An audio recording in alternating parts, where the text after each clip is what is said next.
Eu não entendo e queria entender a solicitação que o Itamaraty fez para 200 milhões para pagar despesas do Lula em Nova York.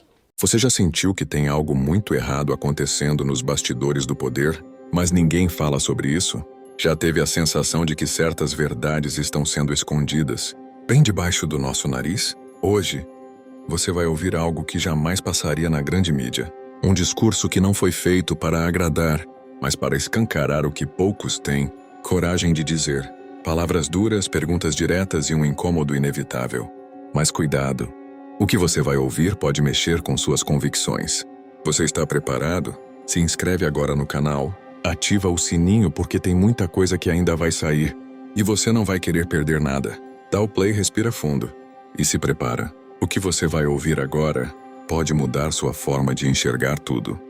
Antes de mais nada, eu quero deixar registrado aqui que é impossível extrair a verdade dos ministros do Lula que vêm até essa casa, porque as nossas instituições elas estão viciadas. Já não há mais espírito público para se defender Estado, só defesa de governo. Então fica muito difícil, de fato, extrair a verdade. A gente, com a esquerda, você tem que expor, muitas vezes você não tem que debater. Antes de mais nada, deixar uma posição de que, não somente minha, mas acredito que de muita gente, que foi vergonhosa, desrespeitosa, quando o Itamaraty, sob sugestão, ministro, se referiu ao assassinato de Hanani Glazer, que é um brasileiro, como falecimento de cidadão brasileiro em Israel. Não aconteceu um falecimento. Se eu sou os familiares de Hanani, eu confesso que eu ia ficar revoltado de um país tratar suas vítimas dessa forma, principalmente pelas mãos de terroristas. Além do mais, antes de fazer as minhas perguntas, são bem objetivas, basicamente é só sim ou não, de que eu ouvi aqui alguns deputados do PT dizendo a respeito, por exemplo, da suspensão, dos vistos de estudante pelos Estados Unidos, de que isso seria uma medida, enfim, praticamente totalitária. Mas, na verdade, o que eles estão fazendo é só uma suspensão para poder analisar a rede social dos estudantes que querem aplicar, o visto nos Estados Unidos. Ou seja, o cara aqui, na sua rede social, um comunistinha de meia tigela, fica falando mal dos Estados Unidos, do Trump, como, por exemplo, o deputado aqui, Janones, que quase praticamente que negou o atentado que aconteceu com o Trump e daqui a pouco está querendo estudar nos Estados Unidos, Não. Sua rede social vai ser avaliada. Talvez você não tenha visto para poder estudar nos Estados Unidos. Segundo ponto, que aí vem um reflexo absurdo, do Itamaraty, que, enfim, concede a mais alta honraria do Ordem do Rio Branco, de Rio Branco para Janja, que confesso que é a norte-artilheira, a nossa camisa 10, mas que, poxa, em termos de âmbito internacional, é gafe atrás de gafe. Primeiro, eu não entendo e queria entender a solicitação que o Itamaraty fez para 200 milhões para pagar despesas do Lula em Nova York. Sim, é inacreditável. Se eu parar para poder ver os problemas estruturais do nosso Brasil, são 100 milhões, deputado Felipe Barros, de pessoas que não têm saneamento básico no nosso país. Aí você destina 200 milhões para pagar despesas do Lula em Nova York? Que isso, A Janja realmente é bem cara. Que chega e xinga o Elon Musk, o homem mais rico do mundo, e não somente por ser rico, mas pela sua capacidade extraordinária, que praticamente ninguém fez. O cara literalmente fez o foguete da ré e manda ele para aquele lugar. Enfim, essa é a pessoa que, ao lado do Xi Jinping, pede para poder regular as redes aqui no Brasil. E aí eu começo as minhas perguntas.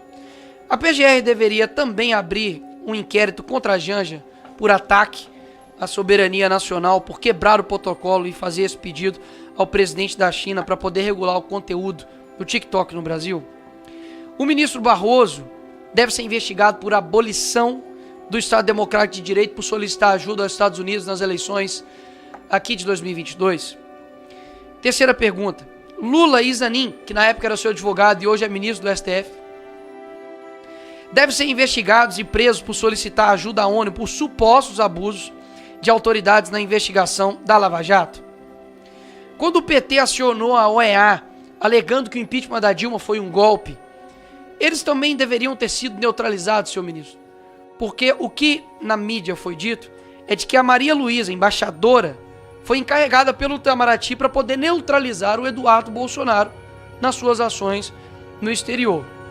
A Gleisi deveria também ser enquadrada como ataque à nossa soberania nacional quando ela foi até um canal árabe, Al Jazeera, pedir para que os árabes lutassem pela soltura do Lula? E agora uma pergunta extremamente objetiva, é sim ou não? O senhor concorda com a frase do seu chefe, Lula, de que após, se caso Trump ganhasse, seria nazismo com outra cara? Porque ele ganhou. Então quer dizer que agora o Lula, ele considera o Trump como um nazista com outra cara, um nazismo com outra cara? Um outro ponto interessante aqui, que a gente esquece de onde, enfim, veio o PT, de onde veio essa galera e o que eles já fizeram em nível internacional com o Brasil. Em 96, Raul Reis participou do Foro de São Paulo. Sabe quem era Raul Reis? Ele era líder das Farc, Forças Armadas Revolucionárias Colombianas, que é responsável pelo maior narcotráfico da América Latina, né, juntamente aí com o PCC, enfim. E nessa ocasião, quem mais estava lá? Os fundadores do Foro de São Paulo, Lula e também Hugo Chávez e também Fidel Castro. Vamos lá. 10 anos depois, Lula dá uma entrevista dizendo o seguinte, ministro, que ele é seu chefe. Falou assim: depois de anos da fundação do Foro de São Paulo, todos os países da América Latina tinham presidentes de esquerda. Ou seja, o Foro de São Paulo, que é uma organização extraterritorial do nosso país, fora, interferiu claramente nas eleições do nosso país. Até mesmo porque depois disso, todos os nossos presidentes, a não ser Jair Bolsonaro, foram presidentes de esquerda. Ou seja, é inacreditável como isso simplesmente esquece e foge das nossas mentes. E eu me recordo que durante a faculdade, inclusive, falava sobre o Foro de São Paulo, denunciávamos isso e éramos tratados como loucos. Se os senhores tiverem um mínimo de curiosidade, não é simplesmente um encontro de amigos que vão lá e falam sobre política externa. Não, há atas, há metas, e as metas são cumpridas. Ou seja, de fato, é inacreditável como o atual governo ignora não somente o seu passado, mas também tem ignorado o presente e tem deixado os interesses dos brasileiros de lado. O governo brasileiro recusa a sugestão, talvez, né, de considerar a PCC e Comando Vermelho como organizações terroristas.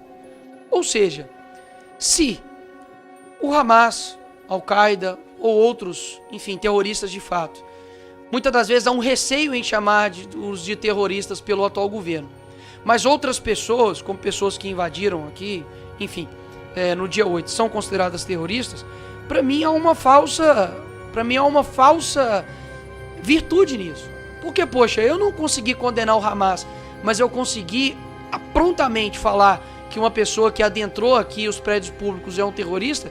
Para mim isso de fato é uma indignação completamente seletiva, principalmente com os seus, né, com o povo brasileiro. Então, quero deixar, enfim, tudo isso aqui registrado, que me lamenta muito assim, o caminho que a gente toma, porque, afinal de contas, são instituições que deveriam prezar pelo bem público, pelo bem dos brasileiros, e o que eu menos escuto aqui nessa casa é Brasil. É o que eu menos escuto. Há uma defesa de governo, há uma defesa do presidente, há uma defesa até da Janja, inacreditável. Há uma defesa, enfim, a tudo. A AGU defende o STF defende deputados de esquerda judicializam tudo e jogam tudo para o STF quando lhes convém, e nada de se resolver de fato o problema do nosso país. Porque me parece que sempre, pastor Marco Feliciano, quando o ministro vem aqui nessa casa, tá tudo bem, pô. Parece que eu vivo na Suíça, sargento Paulo. Se pegar todas as falas dos ministros do Lula aqui nessa casa, parece que nós estamos na Dinamarca. Porque, afinal de contas, não tem nada de errado. Então, parece que eu tenho que dar parabéns para vocês. Então, parabéns. Tá tudo bem, não tem nada que ser resolvido. O Brasil tá caminhando, a economia tá ótima, nossa cultura tá bem, violência tá excelente, a nossa imagem no exterior também tá excelente. Meus parabéns pelo grande trabalho que vocês estão fazendo. Espero que vocês nunca mais voltem ao governo desse país. Obrigado, presidente. Obrigado, deputado Nicolas. Deputado Lindbergh. E depois de tudo isso, você ainda acha que estamos vivendo em uma democracia plena?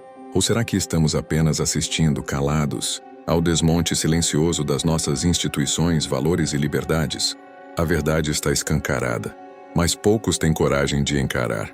E enquanto isso, os mesmos de sempre seguem blindados, protegidos por um sistema que já não serve ao povo, mas a interesses bem definidos.